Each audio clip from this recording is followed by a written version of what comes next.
Donc, bonjour à tous. Je vais vous présenter donc les résultats que j'ai obtenus lors donc, du travail que j'ai fait au cours de mon stage de fin d'études qui était une analyse des besoins en compétences pour le développement des différentes formes de l'agriculture urbaine. Euh, non, mais moi non plus, ça ne marche pas, ça. Mais c'est pas grave, je vais changer à la main. Voilà. Donc, dans un premier temps, je vais repasser vite sur le contexte. Je vais vous présenter la méthode de travail, la manière dont j'ai analysé les entretiens que j'ai réalisés, puis je vais discuter un peu du travail que j'ai réalisé. Donc, je ne reviens pas forcément sur l'introduction, puisque c'est aussi à peu près ce qu'a dit Patrick avant, mais voilà, on est dans un contexte où on a une population urbaine qui augmente, des urbains qui aussi sont de plus en plus conscients, enfin qui essayent en tout cas d'avoir une nourriture plus locale, et un besoin en grandissant en espaces verts dans ces villes qui sont de plus en plus denses. Et donc, c'est dans ce cadre que l'agriculture urbaine est une solution qui se développe, et donc qui se développe notamment depuis quelques années en France. Je ne reviens pas non plus sur la définition de l'agriculture urbaine, qui est la même que celle du RMT finalement. Je ne reviens pas non plus sur la présentation du RMT. Voilà. Donc, la problématique de mon travail, c'est donc dans cette agriculture urbaine qui est très multifonctionnelle. Ça pose la question de, parmi toute cette multifonctionnalité de l'agriculture urbaine, qu'est-ce qui la rassemble? Quels sont les métiers, en fait, finalement? Et donc, c'est ces questions que je me suis posées. Donc, dans quelle mesure il y a de nouveaux métiers qui apparaissent conjointement au développement de l'agriculture urbaine en France? Et s'il y a des activités professionnelles qui sont spécifiques à l'agriculture urbaine? Et enfin, quels savoir-faire sont développés ou convoqués pour la réalisation de ces activités? Et donc, pour répondre à ce travail, il a d'abord fallu que je définisse les notions de compétences et de métiers, ce qui n'a pas vraiment été facile, puisque sont, comme l'agriculture urbaine, des notions qui ont plein de définitions différentes. Mais la définition que j'ai retenue pour la compétence, c'est que c'est finalement une compétence, c'est la mobilisation de ressources personnelles, mais aussi extérieures, par quelqu'un pour réaliser son activité professionnelle. Et moi, dans mon étude, finalement, la notion de compétence va être assez proche de la notion de savoir-faire.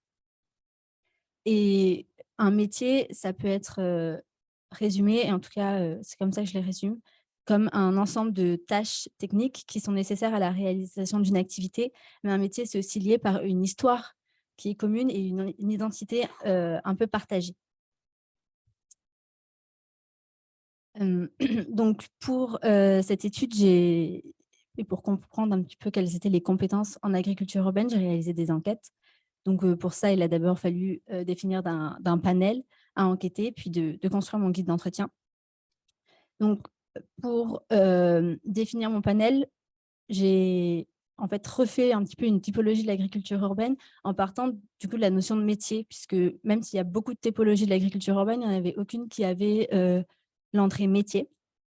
Et donc, ensuite, j'ai sélectionné plutôt des métiers qui étaient vraiment 100% dans l'agriculture urbaine au quotidien. Et donc, j'ai fait une espèce d'échantillonnage que vous voyez là à l'écran pour essayer de toucher une grande variété de personnes du milieu de l'agriculture urbaine. Donc, j'ai interrogé une catégorie que j'ai nommée des producteurs, donc des gens pour qui l'agriculture urbaine représente, la vente de produits issus de l'agriculture urbaine représente la majorité de leur chiffre d'affaires, de leur travail. Un groupe que j'ai nommé fournisseurs de biens et services, qui est en fait des organismes, des entreprises qui fournissent soit des services, donc c'est-à-dire qu'ils vont proposer, comme par exemple des bureaux d'études, qui vont proposer donc des solutions d'agriculture urbaine, ou alors même des entreprises qui proposent des technologies pour l'agriculture urbaine. Et une troisième grande catégorie que j'ai étudiée, que j'ai interrogée, c'est la catégorie que j'ai appelée producteurs-animateurs, qui sont en fait des organismes pour qui l'agriculture urbaine est plus un support à une action un peu plus sociale. Donc ensuite, il y a des subdivisions, c'était aussi pour moi pour me permettre d'essayer d'avoir une très grande variété de structures dans mon enquête. Donc ensuite, j'ai construit un guide d'entretien, donc avec des questions plutôt ouvertes, mais quand même assez directives, donc des questions assez précises pour répondre à ma problématique, donc qui était ce guide d'entretien qui durait à peu près, enfin que j'ai construit de sorte à ce qu'il dure à peu près 1 heure, avec 3 grands thèmes. Donc d'abord, des questions pour connaître un peu mieux la personne et notamment son parcours, les études et les métiers qu'il avait réalisés. Ensuite, une deuxième thématique pour un peu comprendre, qui interrogeait les activités réalisées au quotidien et donc les compétences mises en place, développées pour la réalisation de ces activités. Et une troisième partie où j'interrogeais les activités autres réalisées donc par soit les autres personnes qui travaillaient dans l'organisme ou soit les activités aussi qui étaient mobilisées avec des organismes extérieurs, des partenariats, etc. Donc, j'ai réalisé d'abord 3 entretiens tests pour consolider mon entretien et finalement, j'ai interrogé 27 personnes. Donc, pour prendre des contacts, j'ai fait des recherches internet, mais je me suis aussi appuyée des partenaires du RMT, mais je peux passer ça rapidement pour aller directement à la manière dont j'ai analysé tout ça.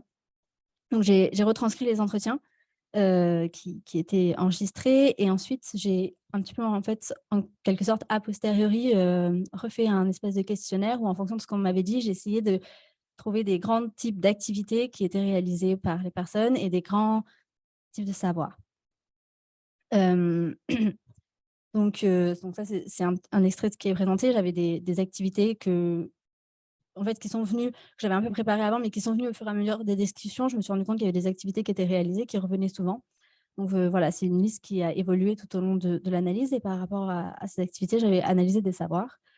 Par exemple, pour une activité d'animation d'atelier pédagogique, je analysais des savoirs de capacité d'écoute, d'observation, etc. Donc ensuite, pour toute mon analyse, j'ai essayé de faire une analyse un petit peu statistique de tout ça.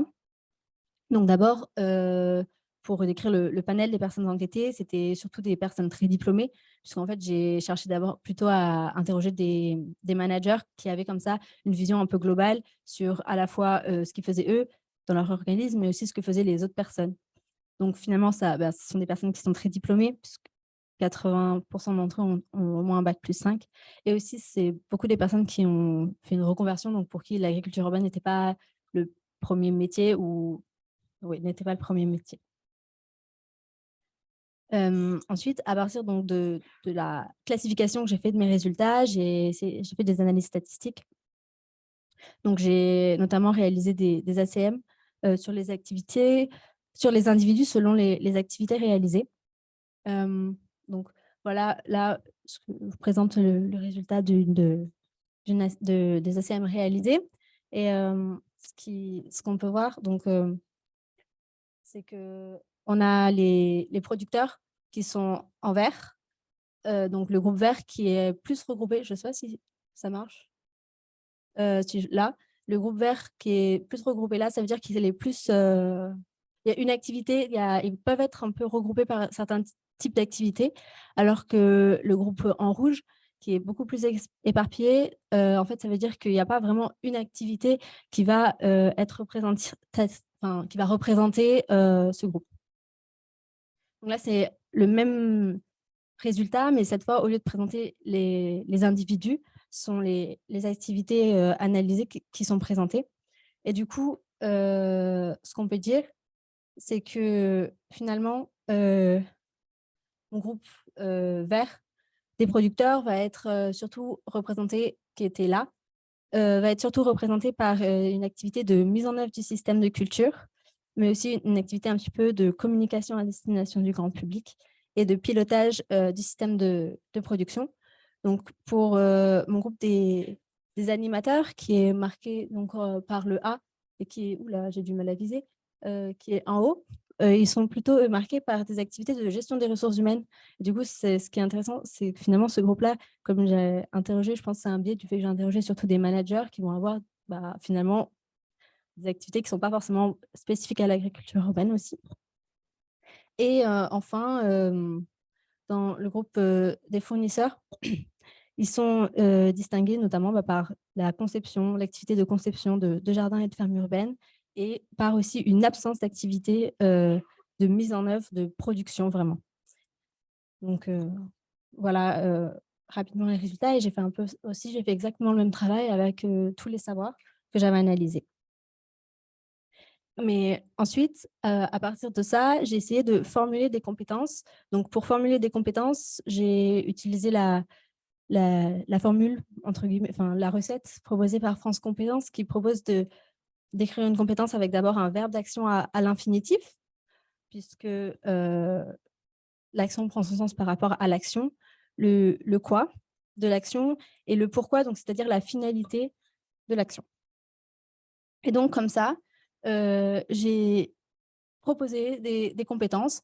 Donc par exemple, pour une activité que j'ai analysée de conception de jardin ou de ferme urbaine, j'ai formulé la compétence de concevoir des espaces productifs, ergonomiques et sécurisés pour le grand public. Et donc, comme ça, et je me suis inspirée évidemment toujours, pour tout ce travail, je me suis appuyée sur les résultats de mes entretiens. Donc là, je vous mets en exemple, par exemple, les verbatims qui m'ont notamment inspirée pour formuler ces compétences. Donc par exemple, on m'a dit, je réfléchis un peu de deux manières, si ma grand-mère venait dans le jardin et si mon enfant venait dans le jardin, qu'est-ce qu'il faut? Et donc comme ça, j'ai réalisé un référentiel de compétences avec des compétences assez transverses qui étaient un peu communes dans tous les organismes que j'ai interrogés et qui vont être plutôt des compétences un peu de gestion d'entreprise, de management, etc. Et ensuite, j'ai analysé des compétences plus sur la production, des compétences plus dans l'animation et des compétences un peu plus dans la conception. Donc, finalement, si on en revient à la question des métiers, moi, après cette étude, j'ai eu le sentiment que ceux qui étaient vraiment producteurs, finalement, les compétences qu'ils me citaient, ça correspondait bien aux compétences qu'on retrouvait sur les fiches de compétences des BPREA. Donc, qui correspondent vraiment à un métier en fait, d'exploitant agricole, puisqu'en fait, même s'ils sont dans un contexte différent, c'est avant tout des exploitants agricoles qui doivent gérer une exploitation pour produire et pour gérer, pour avoir des revenus. Pour les bureaux d'études, j'ai finalement, en face, les personnes que j'ai interrogées, c'était souvent des agronomes, des paysagistes ou des urbanistes. Et ce qui m'a semblé, c'est que dans ce bureau d'études, il y a souvent la combinaison de ces trois métiers, en fait, pour faire fonctionner le bureau d'études. Donc, peut-être, donc c'est souvent des gens qui ont fait soit des écoles d'ingénieurs, des masters, des bacs pro ou des BTS. Mais voilà, c'est les compétences de ces trois métiers-là. Donc, en fait, la question, c'est est-ce que ces trois métiers-là, ensemble, ça fonctionne ou est-ce qu'il faudrait peut-être créer des formations plus spécifiques à mélanger ces trois métiers? Pour ceux qui étaient des concepteurs de technologie, c'était avant tout des entrepreneurs. Donc, pour ça, il y a difficilement des formations entrepreneurs, mais il y en a un petit peu. En tout cas, moi, les personnes que j'ai interrogées, c'était plutôt des gens qui sortaient d'école d'ingénieurs. Et puis, il y a des formations comme par exemple Pépite qui aident un peu à l'entrepreneuriat. Donc, ça peut être une idée pour ces gens-là. Et pour ceux qui sont producteurs animateurs, donc, et en particulier dans l'insertion par l'activité économique, après, suite aux discussions que j'ai eues avec eux, puis à mes recherches, j'ai vu qu'il existait vraiment un métier d'encadrant technique et je trouvais que la description du métier, des compétences dans le métier correspondait très bien aux échanges que j'avais eus. Mais finalement, en fait, les personnes avec qui j'avais échangé n'avaient pas du tout fait cette formation-là d'encadrant technique. Donc, mais c'était finalement quand même des compétences qui étaient vraiment bien décrites par cette fiche métier. Et enfin, pour les vraiment animateurs qui sont dans l'éducation, dans le lien social, je pense que c'est quand même avant tout des animateurs et donc peut-être des formations d'animation seront plus appropriées pour ce genre d'agriculture urbaine. Donc ensuite, j'avais fait une petite analyse, j'avais commencé une petite analyse des fiches de poste que j'ai pas eu le temps de terminer, mais on voit qu'il y a quand même des postes qui sont publiés régulièrement. Donc, j'en ai trouvé notamment sur le site de la FOP qui publie tous les mois des fiches de poste et aussi sur le site d'AgriCity. Donc, c'est qu'il y a quand même une demande et plutôt une demande de personnes diplômées puisque c'est des personnes qui ont plutôt un niveau Bac+5 bac+3 qui sont demandés en majorité.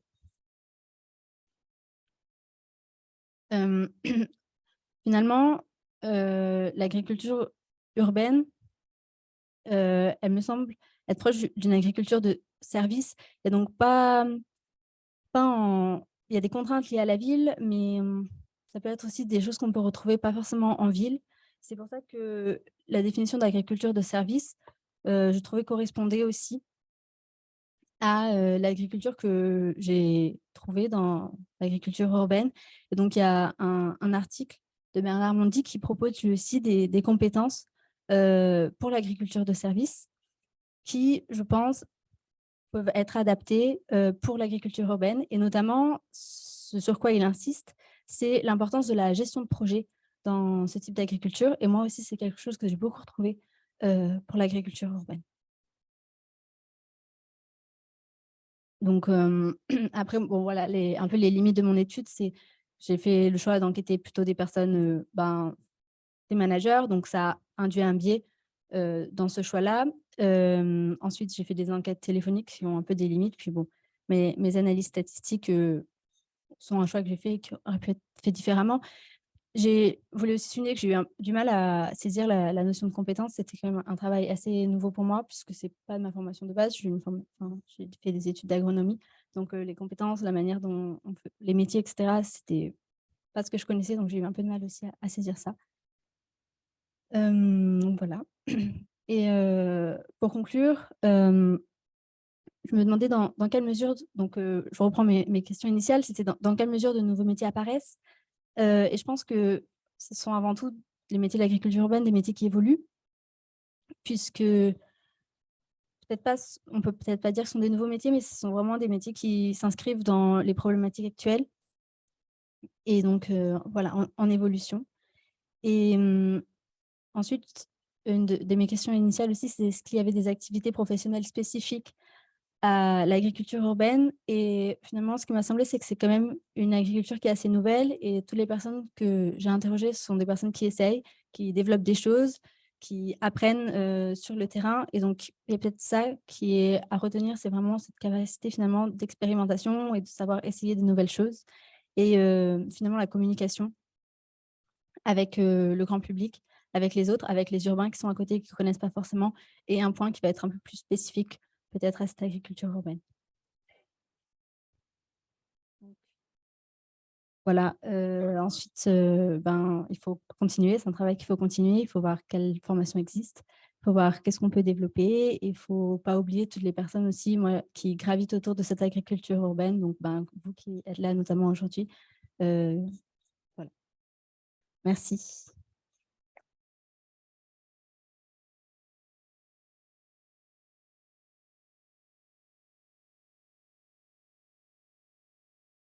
J'aurais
Enfin, je ne sais pas si vous avez une question rapide, peut-être, pour pas trop. Une question le temps que Victoire s'installe.